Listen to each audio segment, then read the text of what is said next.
अस्सलाम वालेकुम।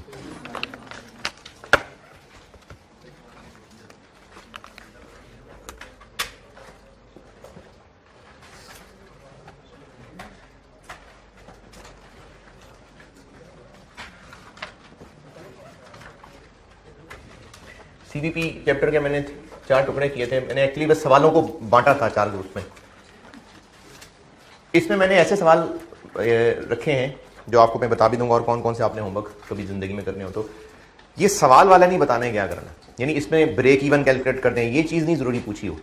इसकी मिसाल ये हो सकती है कि मैनेजमेंट ने ये एक्शन लेने का सोचा है, बताएं अगर ये किया तो प्रॉफिट कितना होगा, या मैनेजमेंट प्लान कर रही है कि क्यों ना ऐसे कर लें, तो अगर ऐसे किया तो बताएं प्रॉफिट क्या होगा, बताएं कॉस्ट कितनी कम हो जाएगी, कितनी ज़्यादा हो जाएगी। तो इस तरह के सवाल होंगे।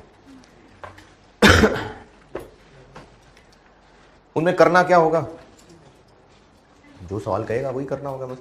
तो सवाल वाला ही बताएगा क्या करना है। इसमें एग्जिस्टिंग डाटा है, उसमें हो सकता है साथ break even margin of safety as a working use हो रहे हों, लेकिन सवाल की रिक्वायरमेंट यही होगी बस कि ये करना है, तो बताएं इसका रिजल्ट क्या पड़ेगा। तो इसलिए इसमें सवाल की गाइडेंस ही इंपॉर्टेंट है कि सवाल में डाटा किस तरह का है। एक दो आसान करके फिर तगड़े पे हाथ डालें या सीधा ही तगड़ा सवाल। चले पहले फिर एक आसान कर लेते हैं। Autumn 14 question 2।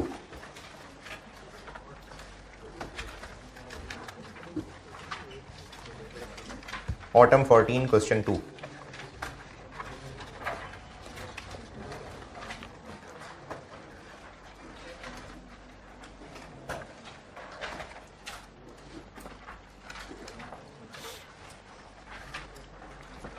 Autumn 2014 question number 2।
अगर पढ़ रहे थे तो पढ़ लिया होगा।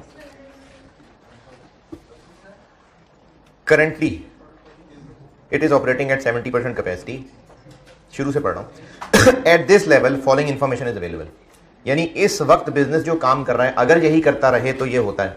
ब्रेक इवन सेल इतनी होती है, मार्जिन ऑफ सेफ्टी इतना होता है, कंट्रीब्यूशन रेशियो इतनी होती है। लेकिन मैनेजमेंट ने प्लान किया है कि हम क्यों ना कैपेसिटी का इस्तेमाल बढ़ा लें, यानी और प्रोडक्शन शुरू कर दें फॉलोइंग मेजर्स करके। उनमें सेल प्राइस कम करना है, वेरिएबल खर्चों की इंक्रीज डिक्रीज है। रिक्वायरमेंट ए, प्रॉफिट स्टेटमेंट यानी इनकम स्टेटमेंट जो अभी चल रहा है वैसे ही चले तो क्या इनकम स्टेटमेंट है, और अगर जो मैनेजमेंट प्लान कर रही है वो हो तो क्या इनकम स्टेटमेंट है। ये पूछा है पार्ट ए में। जो अभी इस वक्त करंट सिनेरियो चल रहा है वही चले तो इनकम स्टेटमेंट क्या है, और जो मैनेजमेंट की प्लानिंग है अगर वैसा हो जाए तो इनकम स्टेटमेंट क्या है। तो अभी जो हो रहा है अगर वही चलता रहे तो क्या इनकम स्टेटमेंट।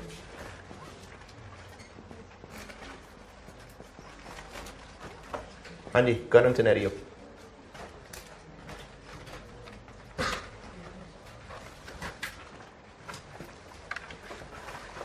जो अभी चल रहा है अगर वैसे ही चलता रहे तो सेल्स कितनी होंगी।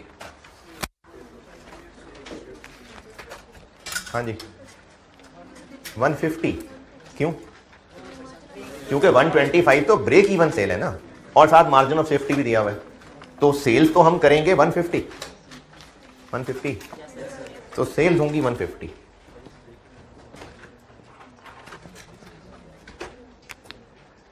वेरिएबल कॉस्ट कितनी हुआ करेंगी इनका? 80%। क्यों 80%? क्योंकि CS 20%। कंट्रीब्यूशन ये कमाया करेंगे 30। फिक्स कॉस्ट कितनी हुआ करेंगी?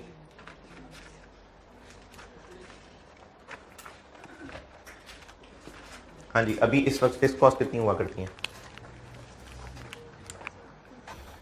ऊपर टेबल में से कैसे इंफॉर्मेशन निकालें? अभी इस वक्त फिक्स कॉस्ट कितनी होती हैं? ऊपर वाले टेबल में से कोई जोड़ तोड़ करें कोई। ब्रेक इवन सेल्स हो अगर, तो उन पे जो टोटल कंट्रीब्यूशन होती हैं वो फिक्स कॉस्ट होती है। या इसी को अगर फार्मूले की शक्ल से देखें, शुक्रिया, इसको अगर फार्मूले की शक्ल से देखें, अरे ये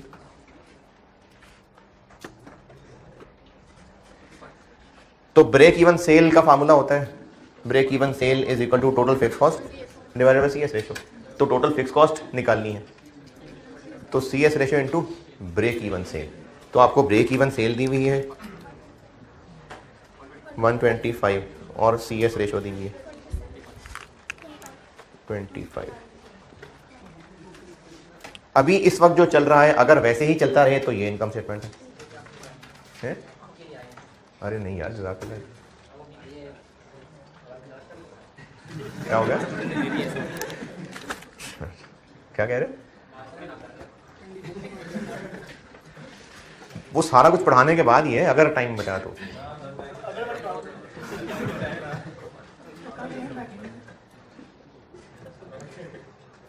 अगर करंट सिचुएशन ही चले तो ये इनकम स्टेटमेंट है, और अगर प्रपोज्ड सिनेरियो हो तो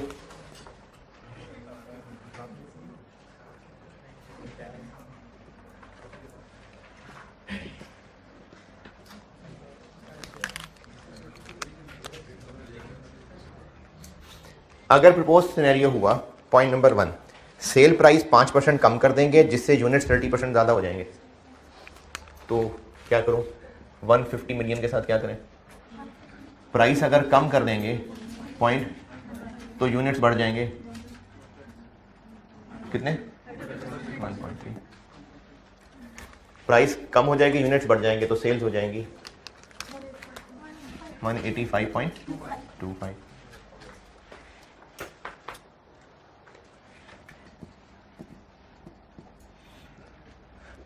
वेरिएबल कॉस्ट पे क्या फर्क पड़ेगा? अगर सेल्स 30% बढ़ेंगी तो ये भी 30% बढ़ेंगी, वॉल्यूम बढ़ेगा ना तो ये भी बढ़ेंगी। इसके अलावा पॉइंट नंबर 2 नहीं 3, प्रोडक्शन बढ़ेगी, इकोनॉमीज ऑफ स्केल का फायदा मिलेगा जिससे वेरिएबल कॉस्ट 10% कम हो जाएंगी 0.9।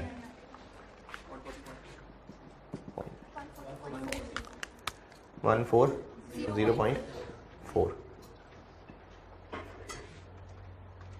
44.85। 30% वॉल्यूम बढ़ेगा तो सेल्स भी बढ़ेंगी, वेरिएबल कॉस्ट भी बढ़ेंगी।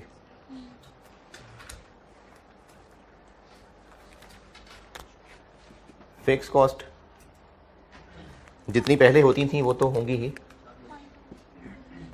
इसके अलावा पैसा लगाना पड़ेगा, उस पर इंटरेस्ट देना पड़ेगा, 40 मिलियन और इन्वेस्ट करना पड़ेगा, और चूंकि ये पैसे लोन से आएंगे तो इंटरेस्ट एक्सपेंस भी हुआ करेगा, तो ये रेलिवेंट कॉस्ट है। डिसीजन मेकिंग पढ़ रहे हैं, लोन लेंगे तो इंटरेस्ट एक्सपेंस होगा, बस फिक्स कॉस्ट है। कितना लोन लेंगे? 40 का 15% इंटरेस्ट पड़ेगा, और कुछ डेप्रिसिएशन भी एक मजीद ऐड हो जाएगी, कितनी? 5 36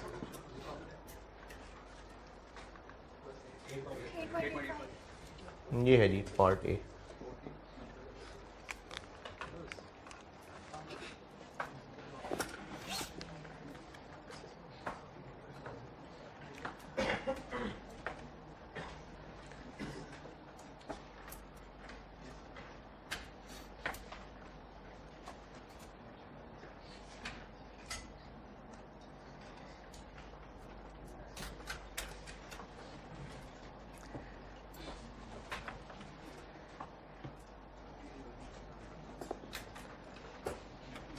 और पार्ट बी क्या कहा है? ब्रेक इवन सेल निकाल दें, मार्जिन ऑफ सेफ्टी निकाल दें, तो वो ऊपर है तो सही टेबल में, यानी इसकी पूछ। तो ब्रेक इवन सेल कंट्रीब्यूशन है, CS रेशियो निकाल लें, फिक्स कॉस्ट से ब्रेक इवन आ जाएगी, और मार्जिन ऑफ सेफ्टी डिफरेंस ले लेंगे।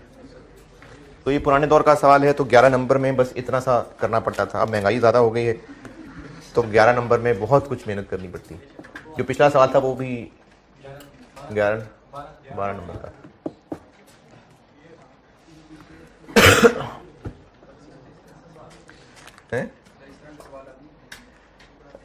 नहीं, कोई एक आधा सवाल पेपर में इस तरह होता है आसान सा। ये स्प्रिंग 22 में एक दो सवाल आसान भी थे, तो बैलेंस पेपर बैलेंस होता है, इसमें और कुछ फिर तगड़ा सवाल होगा।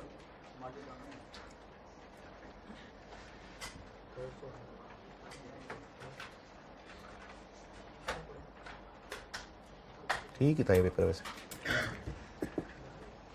चलें अब करते हैं तगड़ा सवाल। हैं?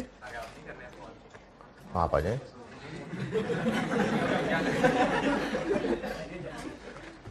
नहीं, जो क्लास वर्क होमवर्क है वही दोबारा करेंगे, उसमें होती है लर्निंग।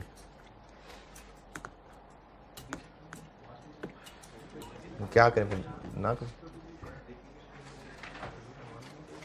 Autumn 17 question number 8।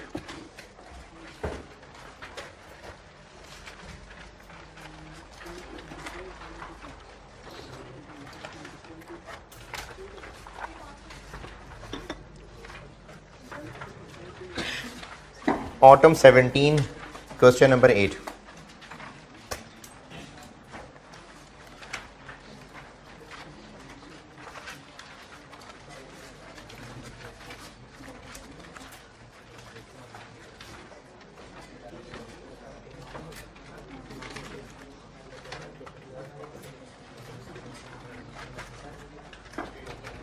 अरे नहीं यार, जज़ाकल्लाह पहली बहुत ज़्यादा है। वो जो बच्चों को चिज्जी ला के देते ना, मुझे वो लग रहा है कि मुझे चिज्जी ला के दे इसने। बहुत शुक्रिया, जज़ाकल्लाह। ज़्यादा बच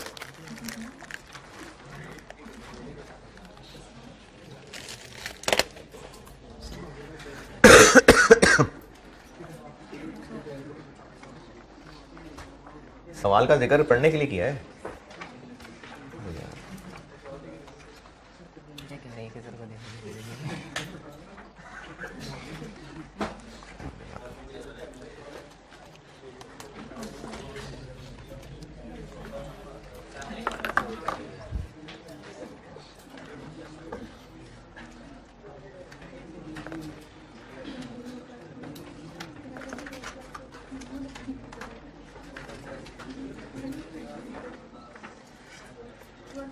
इधर उधर देख रहे हैं, मैंने सवाल का जिक्र किया, पढ़े हैं आप।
ब्रेक इवन सेल में जो हम बजटेड सेल्स निकालते हैं तो वो सिलेबस में है कि वो भी निकल गई होंगी बजटेड सेल्स? मतलब सीवीपी में आपसे ब्रेक इवन में पूछा हुआ है, मार्जिनल सेफ्टी पूछा है, बजटेड सेल पूछी है, तो पूछी जा सकती है कि नहीं? पूछी जा सकती है ना। तो बजटेड सेल्स तो फिर सारी टेक्निक्स बजट सिलेबस से निकला है कि cash budget, budgeted income statement, वो चीज़ें नहीं है, लेकिन बजटेड सेल्स तो कैलकुलेट बिल्कुल हो सकती है।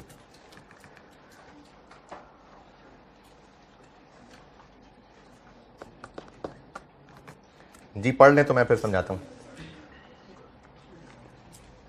पहले पैराग्राफ में पिछले साल की इंफॉर्मेशन बताई है कि पिछला साल मतलब 30 जून 17 जो 2017 में हुआ था वो पहले पैराग्राफ में।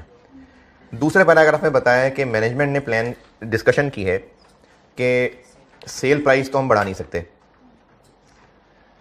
लेकिन सेल वॉल्यूम बढ़ा सकते हैं अगर प्राइस कम कर दें तो।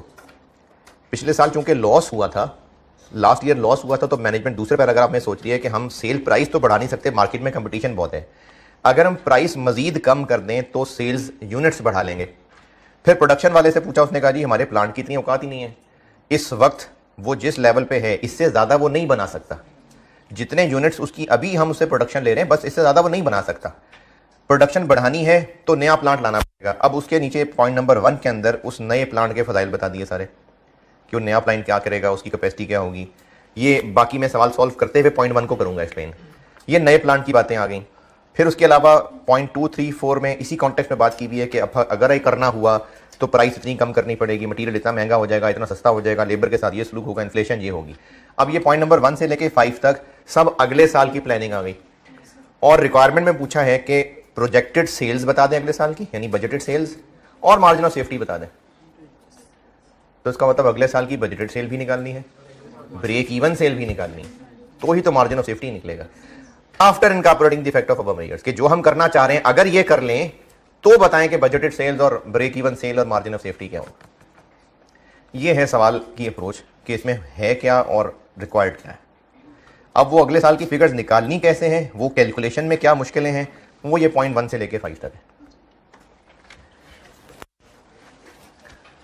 हाँ जी, अच्छा ये ना अभी एक बच्चे ने इधर एक बात पूछी थी, तो ऑनलाइन में भी चूंकि ऐसा मसला होता है, जो बच्चे कॉस्ट रिपीट कर रहे हैं वो बजट अब सिलेबस में नहीं है, मतलब पिछले सेशन से भी निकल गया था। बजट के अंदर कैलकुलेशंस मुश्किल इसी तरह की होती थी कि प्राइस इतनी बढ़ जाएगी, मटीरियल इतना महंगा हो जाएगा, ये जो भी हमने यहाँ पर काम किया है कि वॉल्यूम इतना बढ़ जाएगा।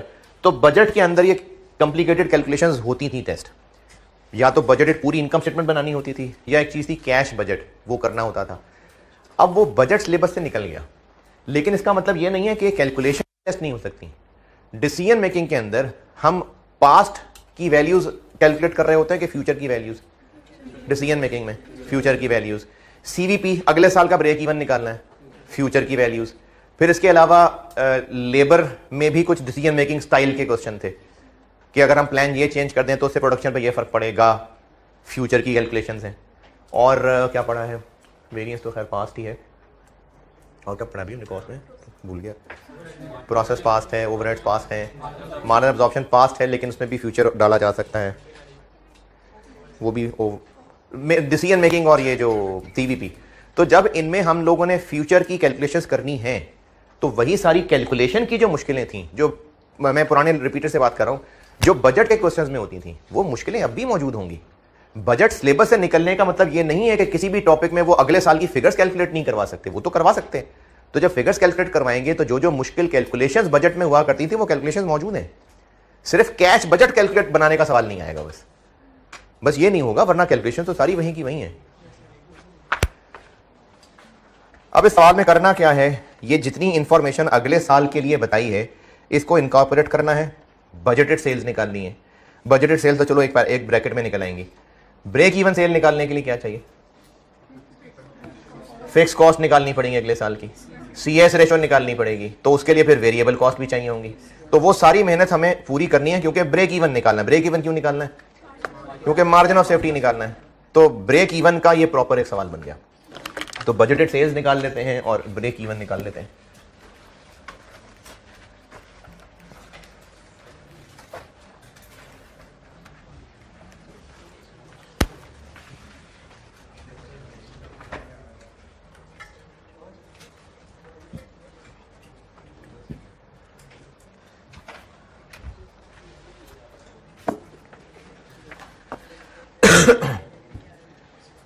अच्छा, और रिपीटर्स भी, और ये जो आप नई नस्ल है, ये इस धोखे में मत रहिएगा जो पिछले दफ़ा एक धोखा बनाया गया था कि पहले ये पेपर कैफ 8 होता था, अब ये कैफ 3 है, तो नन्हे मुन्ने वाले सवाल पूछेंगे। नहीं, ऐसे नहीं होगा, ये वही ही लेवल रहेगा जो कैफ 8 का लेवल था टेस्टिंग का, वही है। क्योंकि पिछली अटेम्प्ट का सवाल अगर देखें, मैंने स्प्रिंग 22 कंटिन्यू शटडाउन डिस्कस किया था, तो वो बच्चों के लेवल का सवाल तो नहीं था।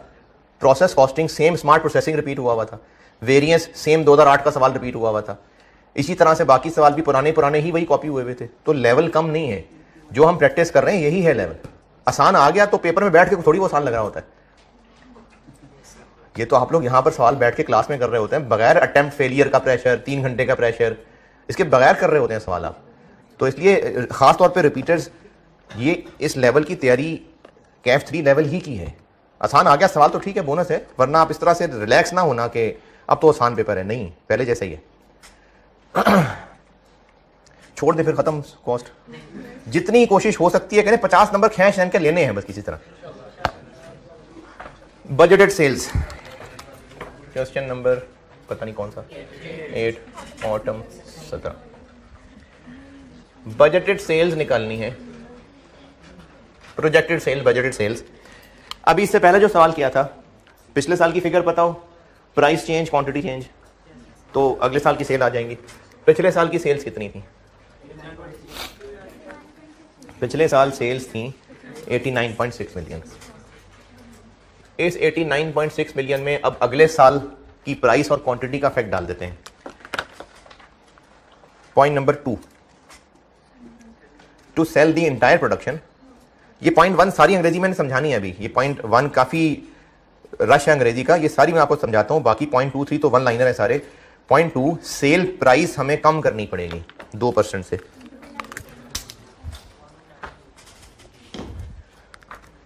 पॉइंट 98, वॉल्यूम बढ़ जाएगा। अगर कहा होता कि वॉल्यूम 25% बढ़ जाएगा, या चलो पिछले सवाल में जैसे था 30% बढ़ जाएगा, तो इनटू 1.3 कर देते। लेकिन अब आपको नहीं बताया कि वॉल्यूम कितना बढ़ जाएगा। ये था इस सवाल का एक खूबसूरत तरीन पॉइंट। अब आपको पॉइंट 1 समझाता हूं। एग्जिस्टिंग प्लांट की जितनी भी कैपेसिटी थी, उस कैपेसिटी को हम फुल यूटिलाइज नहीं कर पा रहे थे, बस 70% यूटिलाइज कर रहे थे। जो नया प्लांट होगा, point number 1, a new plant would be installed whose capacity would be 20% more than installed capacity of the existing plant। जो existing plant की installed capacity थी, जैसे अगर इस रूम की installed capacity यानी जो सीटें लगी हुई हैं वो 100 हों, अगर बैठे 70 लोग हैं लेकिन installed capacity 100 सीटें हैं, इससे एक बड़ा रूम बनना है जिसकी कैपेसिटी इस रूम की installed capacity से 20% ज्यादा होगी। तो 120 सीटें होंगी या 70 लोगों का 20% ज्यादा। इस रूम की कैपेसिटी 100 सीट्स है, बैठते 70 लोग हैं बेशक, कैपेसिटी 100 सीट्स है। इससे बड़ा रूम बनना है जिसकी कैपेसिटी इसकी इंस्टॉल्ड कैपेसिटी से 20% ज्यादा होगी। तो उस नए रूम में 120 सीटें होंगी या 70 लोगों से 20% ज्यादा। तो ये लिखी हुई अंग्रेजी के new plant will be installed whose capacity would be 20% more. किससे more? Than installed capacity of the existing plant. यानी जितनी कैपेसिटी के साथ वो इंस्टॉल हुआ था, जो बाय डिजाइन उसकी यूनिट्स बनाने की कैपेसिटी थी। और इस पैराग्राफ की बाकी चीजें बाद में बताता हूं। इस पैराग्राफ का लास्ट सेंटेंस, इस नए प्लांट को हम पहले ही साल में फुल यूटिलाइज नहीं कर लेंगे। Capacity utilization of 85% is planned for the first year. किसका 85%? 120 का 85%। तो ये जो प्लांट की कैपेसिटी का स्विच है ना, मैंने भी रूम जो बात की है वही रूम से समझाता हूं। पुराने रूम की कैपेसिटी 100 स्टूडेंट्स हैं, अभी बैठते कितने हैं? 70। अभी इस वक्त 70 स्टूडेंट्स बैठते हैं। नए रूम में कैपेसिटी कितनी होगी? 120। स्टूडेंट्स कितने बैठेंगे? इसका 85%। तो पहले 70 बैठते थे, अब 102 बैठेंगे। कितनी परसेंट इंक्रीज आ जाएगी?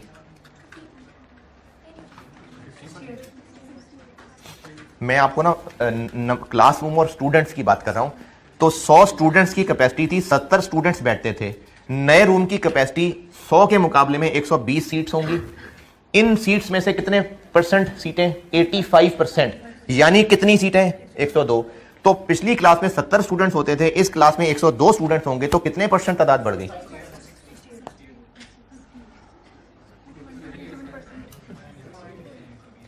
कितने परसेंट इंक्रीज होगी? एक नंबर है 70, वो बढ़ के 102 हो गया, तो कितने परसेंट बढ़ा? 13।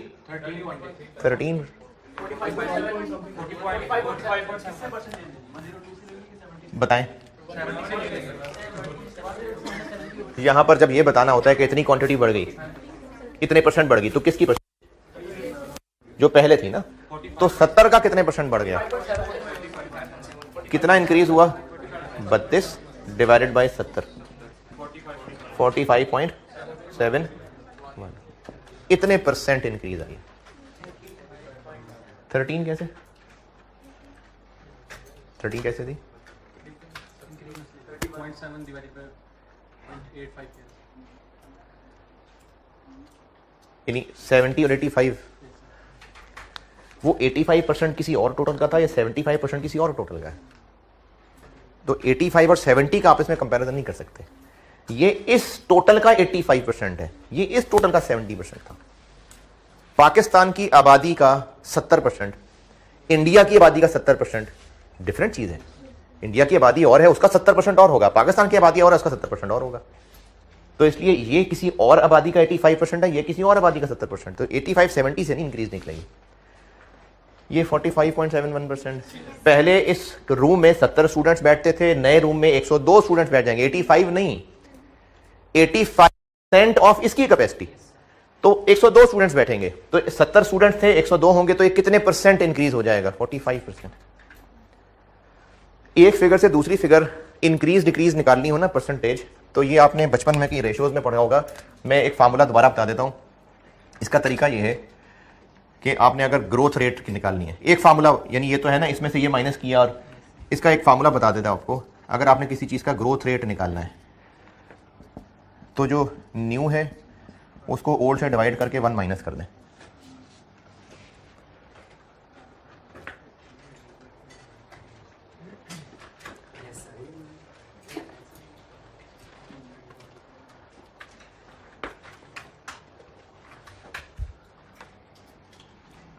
यानी 102 डिवाइड बाय 70 माइनस 1, तो ये 45.71% आ जाएगा। और बाद में हाँ, मतलब पॉइंट निकलेगा तो इट मीन्स 45%। तो ये आप किसी भी चीज़ का अगर ग्रोथ रेट निकालना है, तो जो पहले था यानी बेस और नया -1।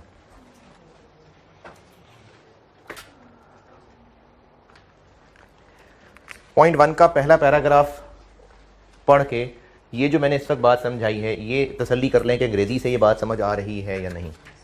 85% नए प्लांट की कैपेसिटी का 85% और 70% पुराने प्लांट की कैपेसिटी का 70%। हाँ जी। अच्छा, अब इसको, ये तो मैंने आपको क्लास और स्टूडेंट्स की मिसाल दे दी, इसको स्पेशली वर्किंग 1 की शक्ल दिखा देता हूँ।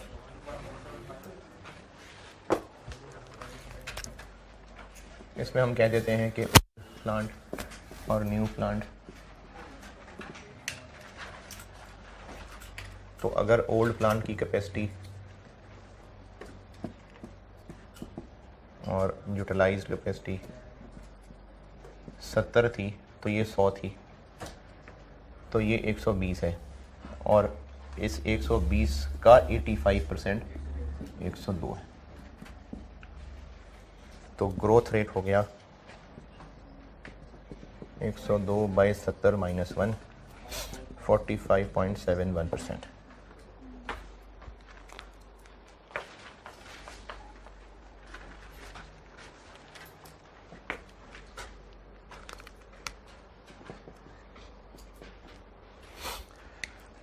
ये इसमें एक अच्छी कैलकुलेशन थी, बाकी तो जैसे पहले कर रहे हैं उसी तरह की चीजें ही हैं।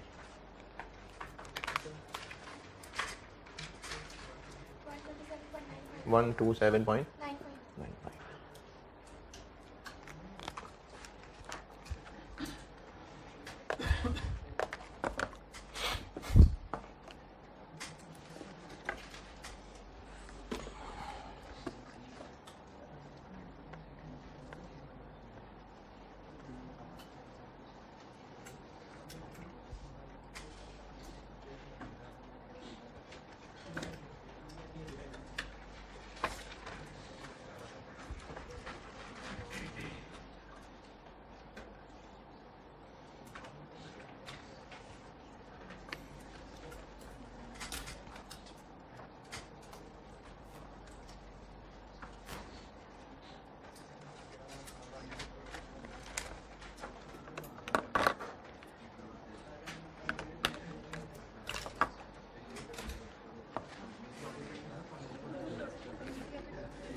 कौन से?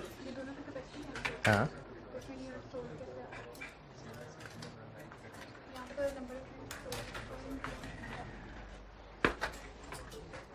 ये 45.71%, क्या इंटरप्रिटेशन इसकी, क्या है ये?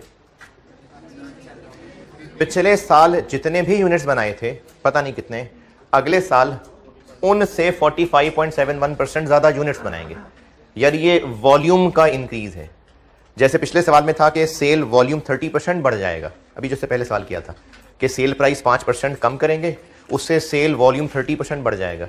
तो उसी अगर अंदाज में बोलूं तो 2% सेल प्राइस कम करेंगे, उससे सेल वॉल्यूम 45.71% बढ़ जाएगा। ये यूनिट्स नहीं है, ये यूनिट्स में जो इंक्रीज आनी है वो है। तो पिछले साल की रुपी फिगर में प्राइस चेंज डाल ली, क्वांटिटी चेंज डाल ली, उससे अगले साल की फिगर निकल आई।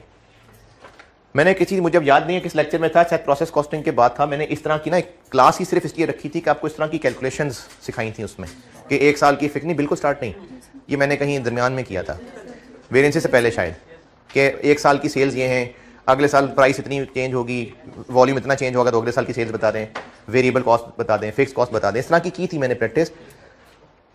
ये वहाँ ये चीज़ें की थी डिस्कस, कि एक साल की फिगर है टोटल फिक्स कॉस्ट, अगले साल की टोटल फिक्स कॉस्ट प्रोजेक्ट करने के लिए बस सिर्फ इन्फ्लेशन का इफेक्ट डलेगा, क्वांटिटी चेंज का नहीं। लेकिन वेरिएबल चीज़ों में प्राइस का इफेक्ट भी डलेगा, क्वांटिटी का इफेक्ट भी डलेगा। उसमें मैंने बकायदा ब्रैकेट लेके प्रूफ करके चीज़ें बताई थी। तो अगर इस तरह की चीज़ें भूल भाल गए हुए हैं तो वेरिएंस से पहले शायद मैंने एक लेक्चर लिया हुआ है, उसमें मैंने ये चीज़ें सिर्फ उस लेक्चर में ये कैलकुलेशन ही बताई थी बस। बजटेड सेल्स, पिछले साल की रुपी अमाउंट में मैंने प्राइस चेंज डाली है और क्वांटिटी चेंज का इफेक्ट डाला है ताकि बजटेड सेल्स निकले।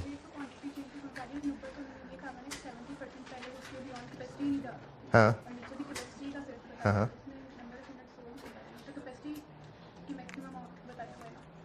किस चीज़ की कैपेसिटी? हाँ, तो जो प्रोड्यूस करेंगे वो बेचेंगे।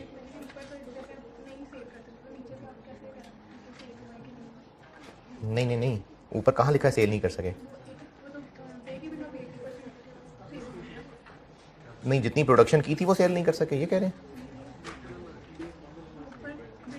ठीक है, तो लॉस पे हैं फिर। मेरा सवाल ये है कि पिछले साल जितने यूनिट्स बनाए थे वो सेल कर सके या वो भी सेल नहीं कर सके? अच्छा, ये बाकी लोग भी सुने सवाल बाकी लोग भी सुने। पिछले साल कितनी प्रोडक्शन की थी? प्लांट की जितनी कैपेसिटी थी, जितने यूनिट्स बना सकता था, उसका सिर्फ 70% बना सके थे। कैपेसिटी 70% यूटिलाइज होने का ये मतलब है कि जितने यूनिट्स बन सकते हैं उसका 70% बस बनाते थे। तो जितने बना रहे थे वो नहीं बेच सके थे, इसलिए लॉस हुआ था। पिछले साल हमने लॉस किया, तो इसलिए लॉस हुआ कि जितने बनाए थे वो सारे बेच ही नहीं सके। हमने जितने बनाए वो ही थोड़े थे, खर्चे हमारे बहुत ज्यादा थे, इसलिए लॉस में गए। जितने बनाए थे वो नहीं बेच सके, ऐसी तो कोई बात नहीं है। देखिए, हम यूनिट्स कम बेचेंगे तो फिक्स खर्चे भी पूरे नहीं कर पा रहे होंगे, इसलिए लॉस में जाएंगे। तो पिछले साल हमने 70% जो यूनिट्स बनाए थे कैपेसिटी का वो बेच लिए थे सारे। अगले साल हम पूरी कैपेसिटी का 85% बनाएंगे, वो भी सारे बेच लेंगे। तभी तो पॉइंट 2 में कहा है कि जो हम इतने सारे यूनिट्स अगर हम बना लेंगे तो उन सबको बेचने के लिए भी प्राइस कम करनी पड़ेगी। तो ये हमारी जो इंक्रीज निकली है, ये निकली है कि जितने यूनिट्स पहले बनाते थे और बेचते थे, अब इतने % और बनाएंगे और बेच लेंगे, तो ये सेल्स ही की इंक्रीज निकली है। बजटेड सेल्स से आगे बढ़ना है, मैंने जाग रहे हैं, सवाल करने हैं बहुत सारे यार, होश से।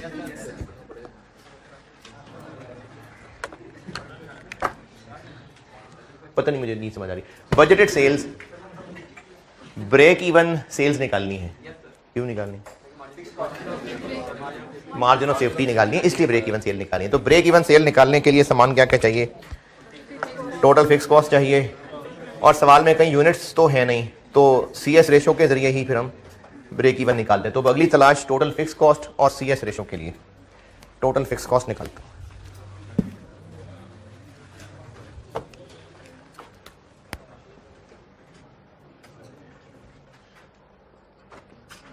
Total fixed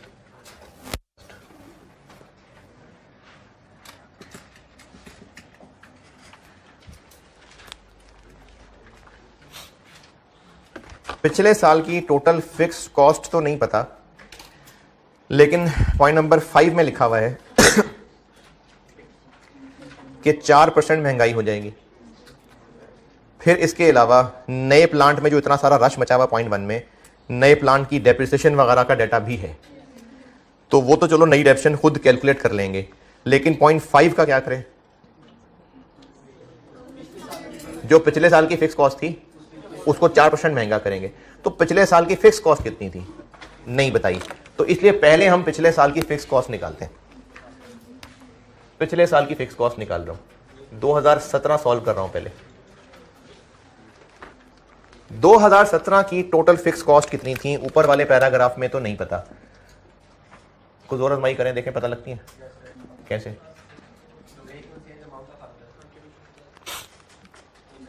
break even cell पता हो और CS रेशो पता हो तो फिक्स कॉस्ट निकल आएगी। तो पिछले साल की CS रेशो कितनी थी? 25%। ब्रेक इवन सेल पता हो तो 25% से पिछले साल की फिक्स कॉस्ट निकल आएगी। पिछले साल की ब्रेक इवन सेल कितनी थी? पिछले साल जो हमने सेल की थी उसका 80% ब्रेक इवन थी, वो ब्रेक इवन का 80% थी।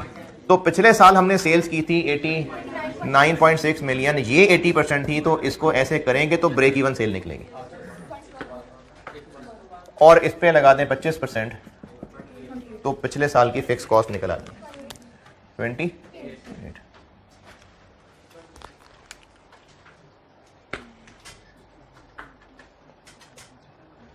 तो अब अगले साल यही सारी इन्फ्लेट हो जाएगी। इसमें डेप्रिसिएशन भी होती थी पिछले प्लांट की, वो भी इन्फ्लेट होगी। तो इसलिए हमें पहले पुराने प्लांट की डेप्रिसिएशन हटा के बाकी फिक्स कॉस्ट देखनी पड़ेगी। तो पुराने की डेप्रिसिएशन क्या होती थी? अब यहां पर आपकी अकाउंटिंग का नॉलेज आ गया। पुराना प्लांट 15 साल पहले, ये पॉइंट नंबर 3 का तीसरा पैराग्राफ, पुराना प्लांट 15 साल पहले 27 मिलियन का खरीदा गया था और अभी इसकी जिंदगी के 3 साल मजीद बाकी हैं, यानी इसकी लाइफ टोटल कितनी थी? 18 साल। पॉइंट नंबर 1 तीसरा paragraph, the existing plant was installed 15 साल पहले at a cost of 27 million, it has a remaining life of 3 साल। तो टोटल लाइफ 18 थी ना, फिर तो 27 मिलियन कॉस्ट, 18 साल लाइफ थी, तो इसकी डेप्रिसिएशन होती थी 27 डिवाइडेड बाय 18। ये रेजिडुअल वैल्यू नहीं है, ये रेजिडुअल वैल्यू नहीं है। ये कैसे रेजिडुअल वैल्यू नहीं है? अभी नए प्लांट की कैलकुलेशन में बताता हूं आगे। 1 पॉइंट, इसमें इतनी तो डेप्रिसिएशन थी, तो बाकी फिर अदर कॉस्ट होंगी।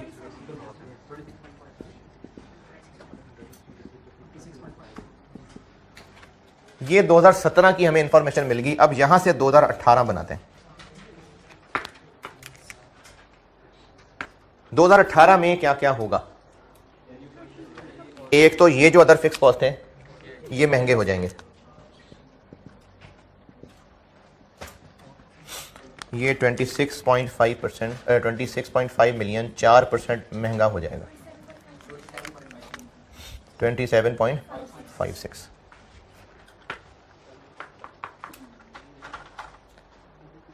फिर इसके अलावा पुराने प्लांट की रेप्शन तो अब नहीं रहेगी, नए की आ जाएगी। नया प्लांट कितने का होगा? 30 मिलियन, और लाइफ होगी इसकी 10 साल, 3 मिलियन।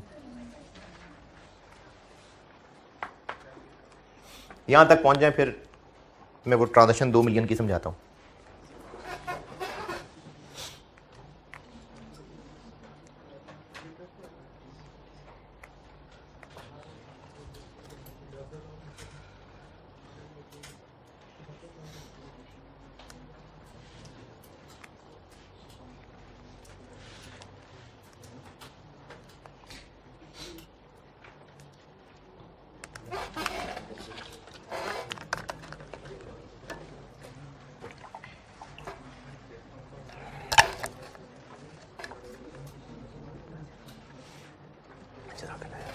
आप आते हो तो मैं शुरू करता हूँ।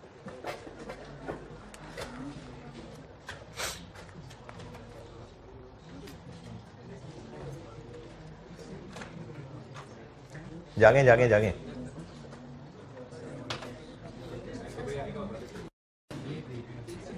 हैं यार ठंड लग रही है हैं? उसकी थ्रो आ रही है, या इसको जरा ऊपर कर देते, बंद ही कर दिया। ठीक,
नया प्लांट कितने का होगा?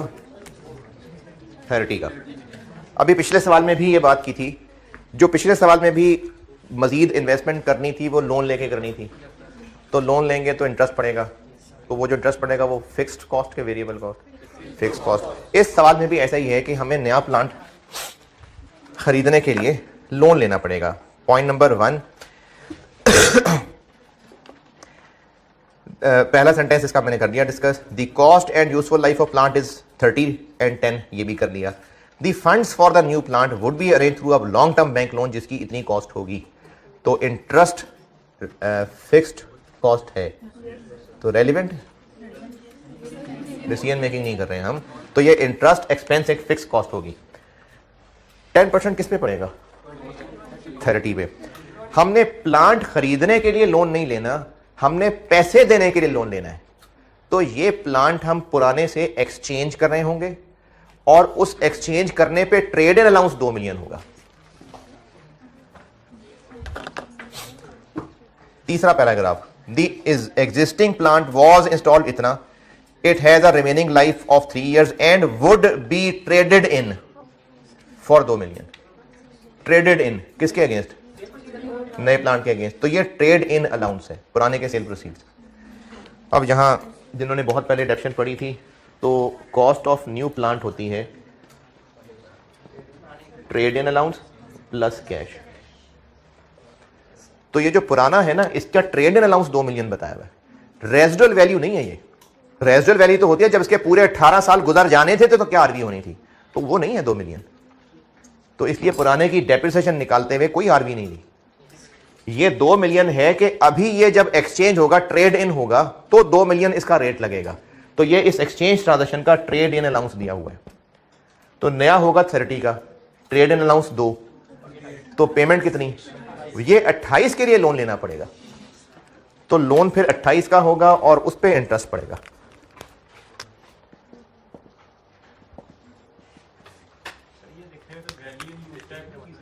वैल्यू इन यूज ये कहां से आ गई? 2 मिलियन की प्रोडक्शन हो सकती है, कैसे? किस तरह से ये मतलब निकल रहा है इसका कि 2 मिलियन की प्रोडक्शन हो सकती है, वैल्यू इन यूज है, वो कैसे? वैल्यू ट्रेडेड, मैं ही पूछ रहा हूं कि इससे वैल्यू इन यूज कैसे निकल रही है? कैसे भाई? कुछ तो, कोई तो निशानी मिल रही होगी ना जो आपको ये 2 मिलियन की प्रोडक्ट्स बना के सेल करें।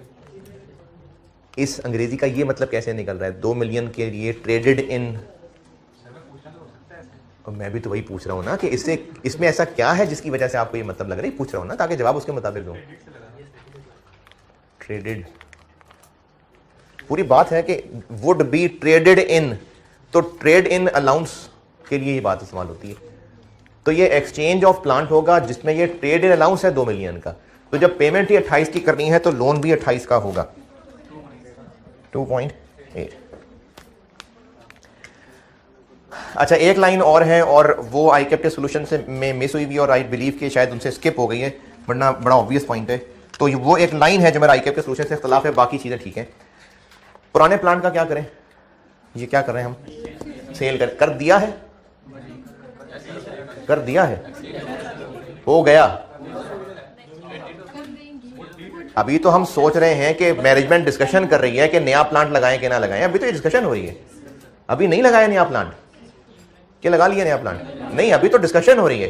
तो पुराना नहीं बेचा है तो अगले साल बेचेंगे कि अभी अभी आखिरी शाम में बिक गया? तो जब इसको बेचेंगे तो इसकी सारी इंफॉर्मेशन अवेलेबल है कि आप इस पे गेन या लॉस ऑन डिस्पोजल निकालें। तो वो जो लॉस ऑन डिस्पोजल है वो एक्सपेंस है, लॉस ऑन डिस्पोजल निकलेगा इस पे, एक्सपेंस है। वेरिएबल फिक्स्ड, फिक्स्ड है, तो वो भी यहां पर एज एन एक्सपेंस आएगा।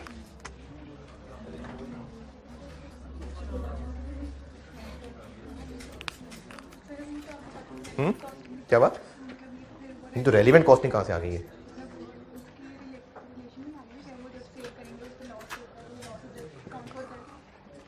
ये खरीदेंगे नया प्लांट तो वो डेप्रिशिएट होगा, लोन लेंगे तो इंटरेस्ट पड़ेगा, तो सारी बातें उसी हिसाब से ही हो रही हैं। ये मैंने अकाउंटिंग लॉस ऑन डिस्पोजल निकाल रहा हूँ, डेप्रिसिएशन जैसे एक अकाउंटिंग की चीज निकाली है। नए प्लांट की डेप्शन होगी, पुराना बिक जाएगा, कितने का बिकेगा? 2 मिलियन का, तो उस पर लॉस ऑन डिस्पोजल भी है, उसकी बुक वैल्यू भी थी। रेलिवेंट कॉस्टिंग कहाँ की है इसमें? मैंने पुराने की बुक वैल्यू निकाल सकते हैं, डाटा है, और 2 मिलियन का बिकेगा, तो जो उस पर डिफरेंस होगा वो एक लॉस ऑन डिस्पोजल है। तो उसमें मैंने रेलिवेंट वाली चीज़ तो कोई नहीं ली। रेलिवेंट वाली कौन सी चीज़ लग रही है?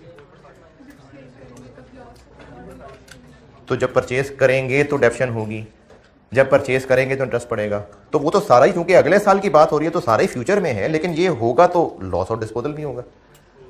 कितना जी? जो पुराने की कॉस्ट थी और उसकी लाइफ थी, वहां से बुक वैल्यू निकलेगी। पुराने की कॉस्ट,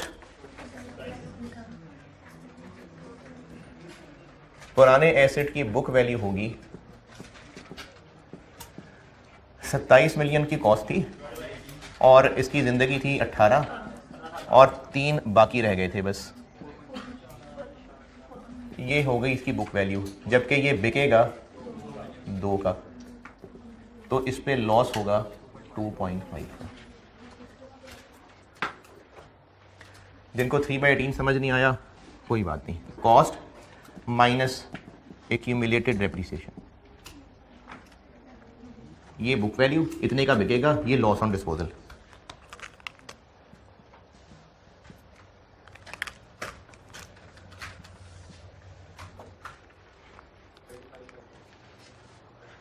कोई इख्तलाफ है लॉस ऑन डिस्पोजल पे? लग रहा है शक्लों से। जो पुराना एसेट नए एसेट के अगेंस्ट एक्सचेंज होता है ना, तो जो ट्रेड इन अलाउंस होता है वो पुराने की सेल वैल्यू होती है। तो फिक्स कॉस्ट होगी अगले साल 35.86। अच्छा, हम बहुत दूर निकले, हम कर क्या रहे थे? हम ब्रेक इवन निकालने लगे थे, उसके लिए टोटल फिक्स कॉस्ट और सीएस रेशियो चाहिए, तो वो अभी इस वक्त फिक्स कॉस्ट निकाली, अब सीएस रेशियो निकालते हैं।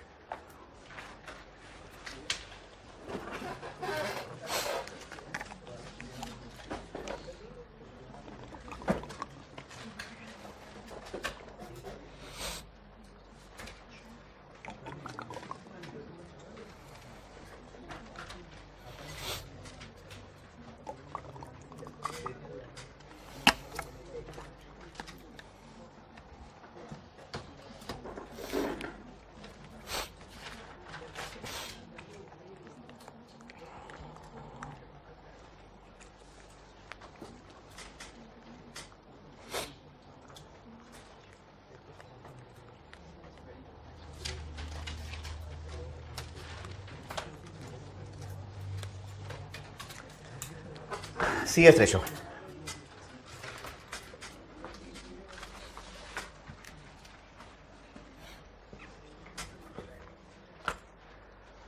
वर्किंग 1 मिटा दूं।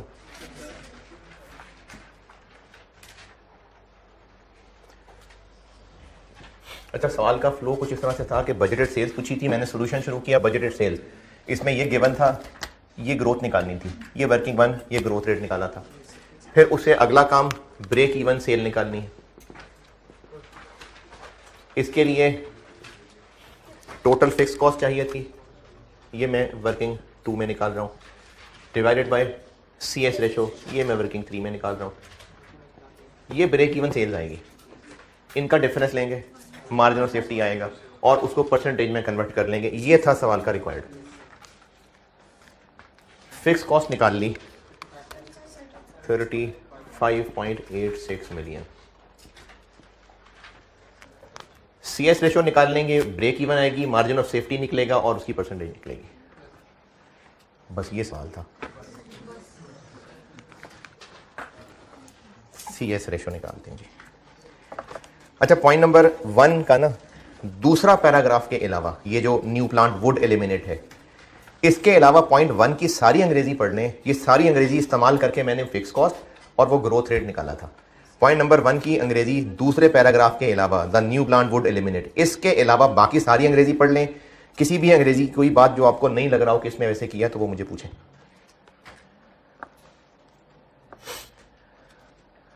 पॉइंट 1 की दूसरी न्यू प्लांट वुड एलिमिनेट वाली बात के अलावा बाकी सारी अंग्रेजी करा दी आपको।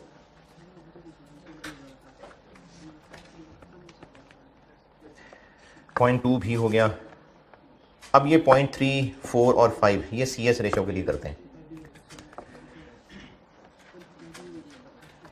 CS रेशो पिछले साल वाली ही क्यों ना चला लें, पिछले साल 25% थी, क्योंकि प्राइसेस चेंज हो रही हैं। अब ये हम तीसरी दफा ये काम करने लगे। इससे पहले मैं 2 सवालों में कर चुका कि पिछले साल की टोटल फिगर्स में हम ये चेंजेस डाल लें तो नई CS रेशो आ जाएगी। पिछले साल की फिगर्स चाहिए होंगी उसके लिए, क्योंकि आपको ना ये कहा है कि इसमें इतनी इतनी चेंजेस आएंगी। किसमें? मटेरियल इतना चेंज हो जाएगा। किससे चेंज हो जाएगा? जो पिछले साल था। तो पहले इसमें हमें पिछले साल की वेरिएबल चीजें कैलकुलेट करनी पड़ेंगी, उसमें फिर चेंजेस डालेंगे तो नए साल की CS रेशो निकलेगी।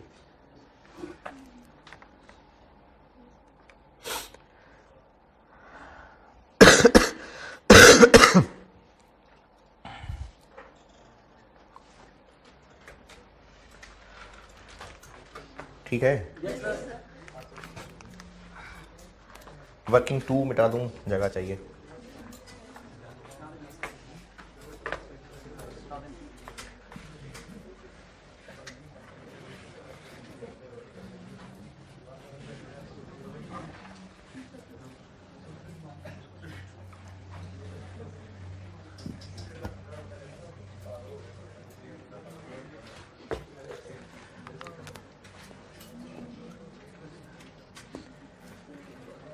दो 2017 की सेल्स कितनी थी? 89.6। वेरिएबल कॉस्ट कितनी थी? इसका 75%। 25% पिछले साल कंट्रीब्यूशन था, तो टोटल वेरिएबल कॉस्ट पिछले साल कितनी थी? 89.6 मिलियन का 75%, 67.2 मिलियन। इसमें मटेरियल, लेबर, वेरिएबल तोड़ने पड़ेंगे। क्यों? क्योंकि अगले साल मटेरियल में और तरह की चेंज है, लेबर में और तरह की चेंज है। तो इसको अगर हम तोड़ें तो इस टोटल कॉस्ट को स्प्लिट कैसे करें? पहले पैराग्राफ में बताया हुआ, मटेरियल, लेबर और वेरिएबल FOH इस 67.2 मिलियन का कितना मटेरियल था? 45%। लेबर कितनी थी? 35%। वेरिएबल ओवरहेड्स कितने थे?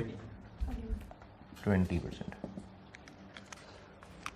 कितना कितना आ गया 30.24 23.52 13. ये 2017 की direct material cost, direct labour cost और वेरिएबल एफओएच आ गया। ये इसलिए चाहिए था क्योंकि 18 के लिए इनमें चेंज बताई हुई है, तो पुरानी फिगर निकलेंगे तो चेंज निकलेंगे।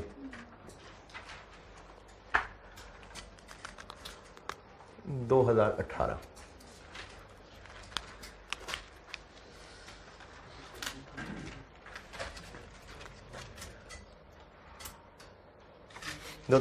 ये वर्किंग फी करके किस लिए रहे, क्या कर रहा हूं मैं, CS रेशियो निकालने के लिए। तो उसके लिए 2018 की सेल्स, वेरिएबल कॉस्ट, कंट्रीब्यूशन, फिर कंट्रीब्यूशन डिवाइड बाय सेल्स।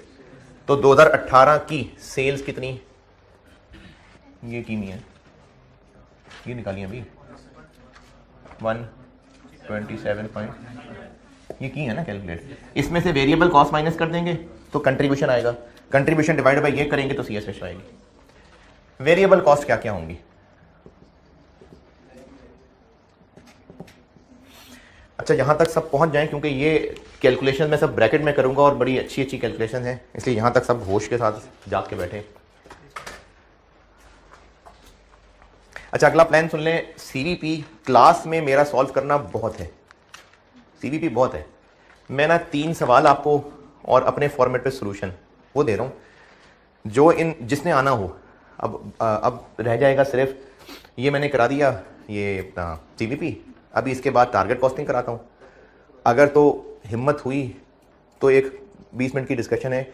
मैंने इन्वेंट्री मैनेजमेंट का ना एक once in a lifetime एक सवाल आया हुआ है 2008 में, और जिस तरह से पिछली अटेम्प्ट में पुराने सवाल कॉपी किए हैं, तो इसलिए वो once in a lifetime सवाल है, छोड़ना नहीं है मुझे। वो मैंने ना पिछले सेशन के इन्वेंट्री मैनेजमेंट के लेक्चर आपसे शेयर किए हैं, वो मैंने बाद में किसी क्लास में डिस्कस किया था, तो वो उन लेक्चर्स में नहीं है, तो वो एक और डिस्कशन है। अगर आज टाइम मिल सका तो आज सही, पीछे रह जाएगी एक्टिविटी बेस्ड कॉस्टिंग, वो मैंने वेडनेसडे को करानी है। अब आप में से जिन लोगों ने वेडनेसडे को आना है तो वो इन 2 दिनों में कोशिश करके अगर जो 3 सवाल मैं दूंगा वो कर सके तो मैं डिस्कस कर रहा हूँ। आप ना कर सके तो मैं डिस्कस इन एनी केस कर लूँगा, जब कभी आपने किया तो वो पोर्शन वीडियो का देख लें। वेडनेसडे को तो भी नॉर्मल वाली ही होगी, नहीं उसके फिर आगे एक्सटेंड करूँगा, है जी?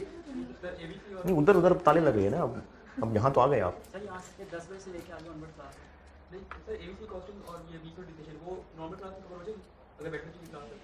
नहीं हो सकेगी तो एक्सटेंड कर लूँगा ना, तो बुध को इंशाल्लाह। तो इसीलिए मैं वहाँ गुलबर्ग नहीं, इसी को एक्सटेंड करूँगा। तो आप लोग जो आज आए हैं गुलबर्ग से, बहुत शुक्रिया, आपका आना अच्छा लगा। तो फिर वेडनेसडे को भी आप में से जिन्होंने आना हो तो कितने बजे होती 10 बजे। नहीं वो तो मुझे आप ना भी कहते मुझे पता था कि आप तो वैसे ही आए हैं, वो वैसे भी मुझे पता है। तो आप में से जिन्होंने वेडनेसडे को आना हो तो यहीं इसी रूम में 10 बजे आ जाइएगा, और अगर उस वक्त लगा कि बस ख़त्म करके ही जाएंगे तो एक्टिविटी बेस्ड कॉस्टिंग उस दिन ख़त्म करा के तो कॉस्ट अल्लाह हाफिज़, ठीक है? तो अगर आप वो जो मैं 2-3 सवाल और कह रहा हूँ कर सकें इन 2 छुट्टियों में, क्योंकि आपने और भी बहुत सारा पढ़ना है, बाकी सब्जेक्ट्स भी हैं, अगर कर सके तो हाँ फेस टू फेस डिस्कशन हो जाएगी उनकी। नहीं कर सके तो मैं एनी केस डिस्कशन तो कर दूंगा, वो फिर आपने जब कभी करने हुए सवाल तो वो डिस्कशन सुन लेना। बस मेरी तरफ से CVP का ये आखिरी सवाल बोर्ड पे खत्म। CVP अच्छा इस सवाल को पूरा कर लें फिर ये वाला मैं एंड कर दूंगा, फिर टारगेट कॉस्टिंग है। बिरयानी यार फारिग तो बैठे हो, फिर ले आओगे जाकर। अच्छा मजाक कर रहा। CS ratio, variable cost, direct material. अच्छा ये ब्रैकेट में काफी कुछ हो रहा है, इसको देखते जाएं। पिछले साल थी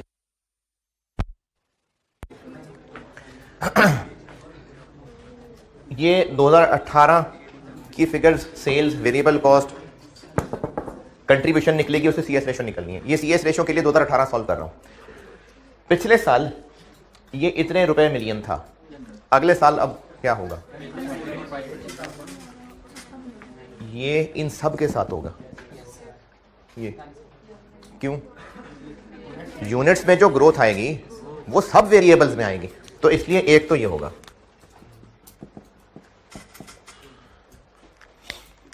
एक तो वॉल्यूम चेंज आएगी। उसके अलावा मटेरियल में दो अलग अलग लाइनों में चेंजेस बताई हैं। एक पॉइंट नंबर 3, मटेरियल चूंकि आप ज्यादा खरीदेंगे तो सस्ता मिलेगा, 10% सस्ता मिलेगा। पॉइंट 9,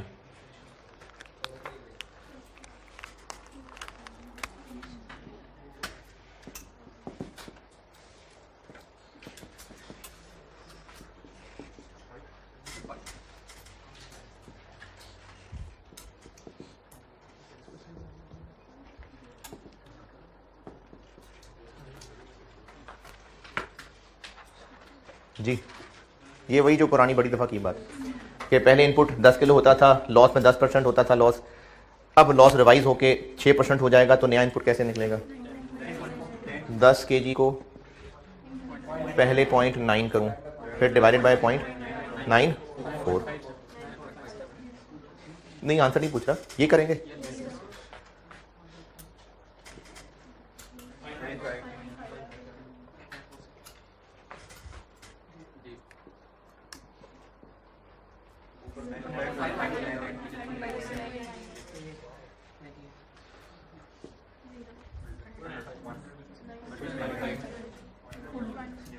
ये है सवाल में पॉइंट नंबर 1, दूसरा पैराग्राफ।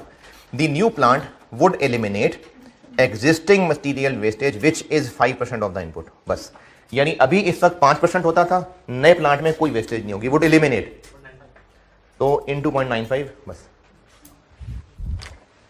ये पुराने मटेरियल के पुराने प्लांट के हिसाब से है ना, ये कॉस्ट पुराने प्लांट के हिसाब से। अब नए प्लांट के हिसाब से क्या होगा? तो 0.95। ये पुराने प्लांट के हिसाब से निकली हुई मटेरियल कॉस्ट है, यानी ये पुराना इनपुट का कॉस्ट है।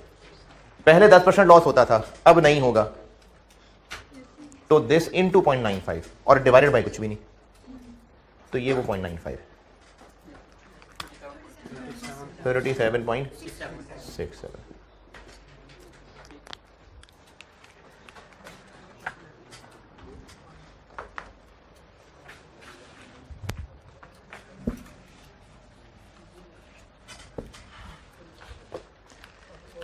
लिवर पहले होता था 23.52। एक तो ये हरा वाला होगा,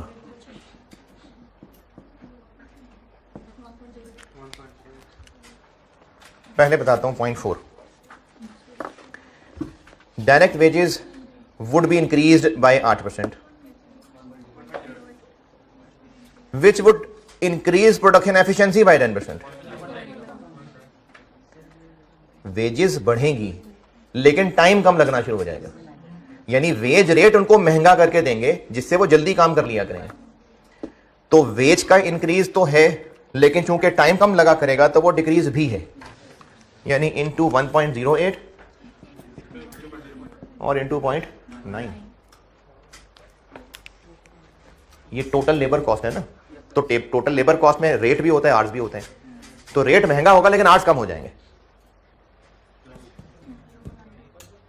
0.1 दूसरा paragraph. The new plant would eliminate existing material wastage which is 5% of input and reduce direct labour hours bye 8%। Point, ये कौन सा और ये कौन सा?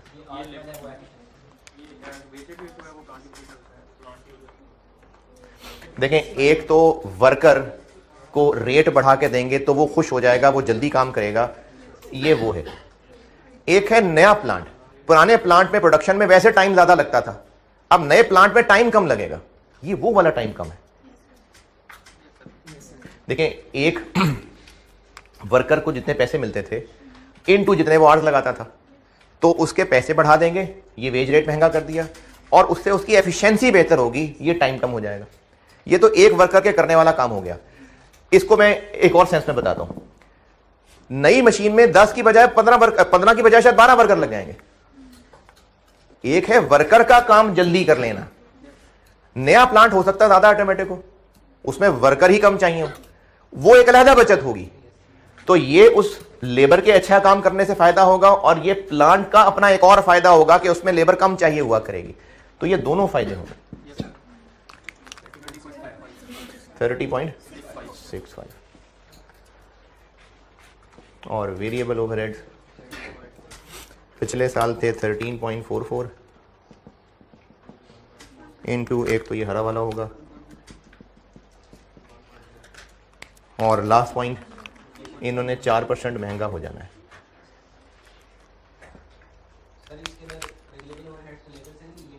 पता नहीं ना है कि नहीं है, पता नहीं, मशीन आर्ट्स से भी तो हो सकते हैं।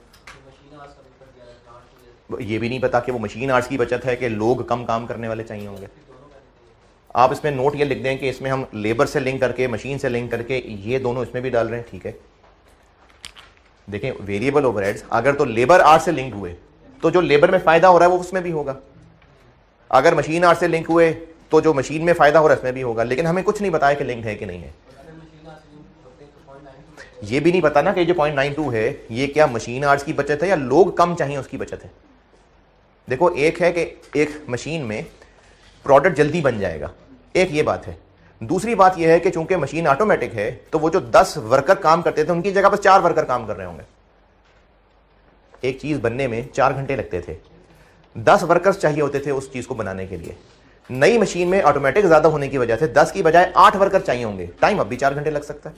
तो इसलिए नहीं पता कि क्या ये मशीन का टाइम बच रहा है या लोग बच रहे हैं, इसलिए इन दोनों को हम वेरिएबल ओवरहेड्स में नहीं डाल सकते। कोई ना कोई लिंक बताया होता तो जरूर डाल लेते। कितने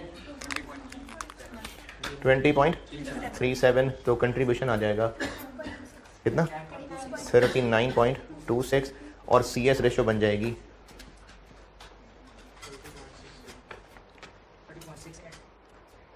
30. ये चाहिए, ठीक है। और बारिश होगी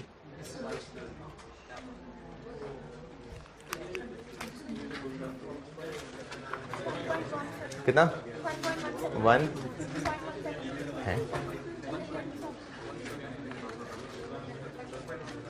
1.1 116.8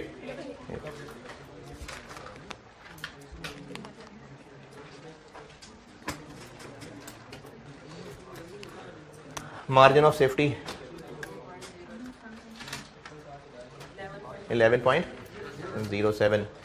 ये हो गया मार्जिन ऑफ सेफ्टी मिलियन में, और बाय डिफ़ॉल्ट परसेंटेज होता है, इसलिए मार्जिन ऑफ सेफ्टी परसेंटेज निकालनी हो तो this divided by budgeted sales.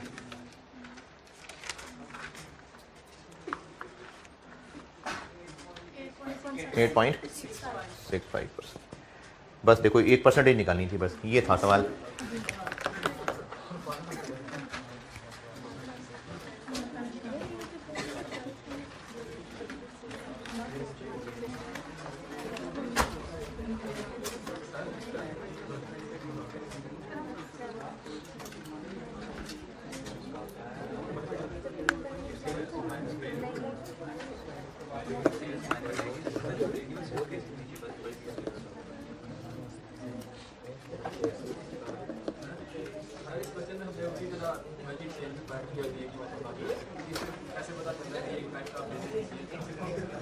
नहीं तो इस हेडिंग से अच्छा सवाल ये है कि ये हमने ब्रेक इवन भी निकाली है, मार्जिन ऑफ सेफ्टी भी निकाला है, तो फिर इसको आपने इस चौथी कैटेगरी में क्यों डाला है? कोई चौथी कैटेगरी नहीं है, खैर है, break even margin of safety है ना, ठीक है।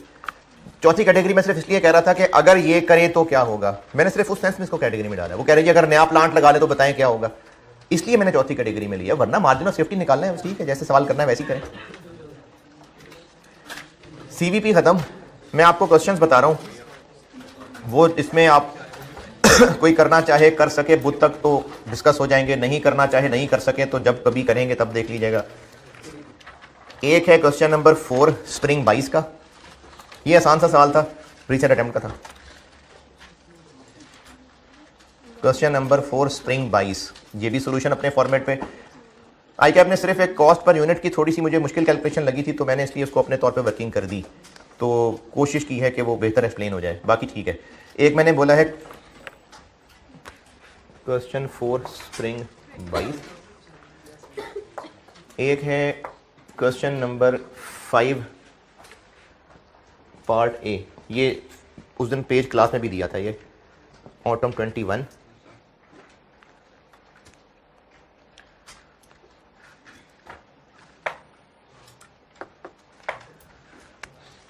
और एक है क्वेश्चन 6 ऑटम 13। इसके तो खैर आईकैप के सोल्यूशन से शदीद इख्तलाफ है, इसलिए तो अपना ही सोल्यूशन सॉल्व करके दिया है। बाकी इनमें मुझे सिर्फ ये था कि सोल्यूशन देख के थोड़ी मुश्किल लग रही थी, तो मैंने अपनी अंडरस्टैंडिंग के मुताबिक उसको एक्सप्लेन कर दिया, वरना इख्तलाफ इसमें मुझे कोई नहीं है।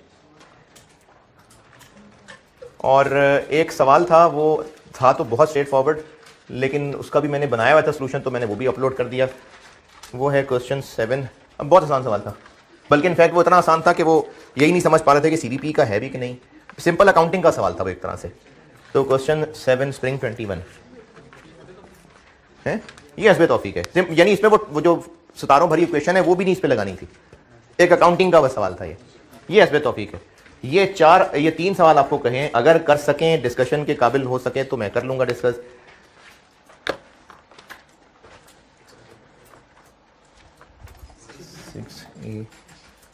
ऑटम 13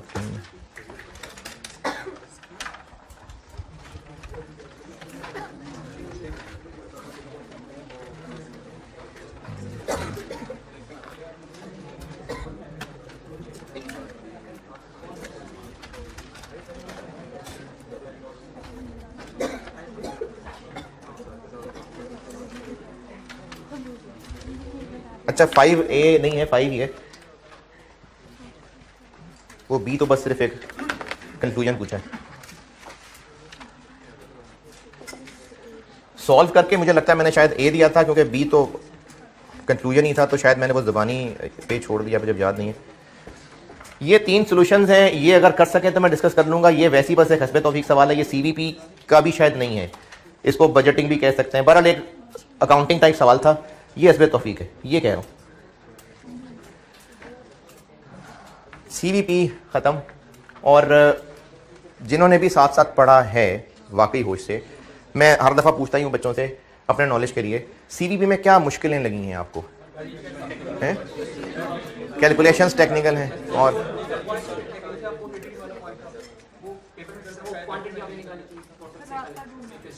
अरे रास्ता ढूंढना तो स्ट्रेट फॉरवर्ड है, यानी कैलकुलेशंस का लिंक आप उसमें। अच्छा चलें, इन सवालों में ये चीज़ के सीवीपी का सवाल है, break even, margin of safety के नामों से ही पता चल रहा है क्लियरली। कैलकुलेशंस मुश्किल लग रही हैं, और क्या एक्सप्लेन करना क्या? अच्छा, इसका हल मुझे जो अपने लिए भी, यानी मैंने भी जब पढ़ाना शुरू किया है और इस पर गौर काबू पाया है, तो वो वाकई इन सवालों की प्रैक्टिस और गौर करके ही है।